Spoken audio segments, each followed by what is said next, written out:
Salutations à toutes et à tous, nous sommes le dimanche 14 décembre, bienvenue à l'ouverture de la 14e case de notre calendrier de l'Avent. Et aujourd'hui, de nouveau, j'ai les deux documents et on va commencer avec Méfie-toi d'Harlan Coben, lui aussi emprunté 12 fois au cours de l'année. Où est Greg Downing? Quand deux agents du FBI viennent lui poser cette question, Myron Bolitar croit à une mauvaise blague. Car son ami Greg, coach légendaire de la NBA, est mort depuis 3 ans. Or, son ADN vient d'être retrouvé sur la scène d'un crime particulièrement atroce. Coïncidence? Mensonge? Machination? Avec Wynn, son éternel acolyte, Myron se lance dans une dangereuse chasse aux fantômes. Si Greg est sorti de terre, il veut être celui qui le trouvera.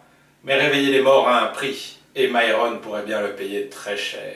Donc on retrouve Myron Bolitar, un des enquêteurs phares d'Harlan Coben, dans une nouvelle enquête. Donc voilà, si vous ne l'avez pas déjà lu ou autre, n'hésitez pas à venir l'emprunter. Et côté DVD, toujours avec 5 emprunts, on a la comédie Attention au départ. Rater le train, c'est moche. Alors le voir partir avec à bord vos enfants et ceux de vos amis dont vous avez la charge, c'est une autre histoire. Celle de la folle course-poursuite de Benjamin, Papa Poule un peu dépassé, et Antoine, grand-père fantasque, qui doivent trouver une solution avant qu'on apprenne qu'ils ont perdu les gosses. Donc voilà une comédie familiale pleine d'humour et complètement déjantée, donc si vous ne l'avez pas vue, n'hésitez pas, vous devriez passer un bon moment seul ou en famille, puisque Jérôme Commandeur et André Dussolier sont vraiment excellents dans leur rôle respectif de papa stressé et de grand-père keep cool.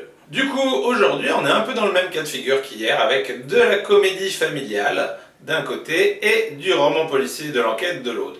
Même si ce dernier semble un peu moins sanglant que celui d'hier, malgré tout, voilà, on est sur de l'enquête et autres, donc il faut aimer le genre. Sur ces bonnes paroles, il ne nous reste donc plus qu'à vous souhaiter une excellente journée, et on se retrouve demain pour l'ouverture d'une nouvelle case de notre calendrier de l'Avent. Salut!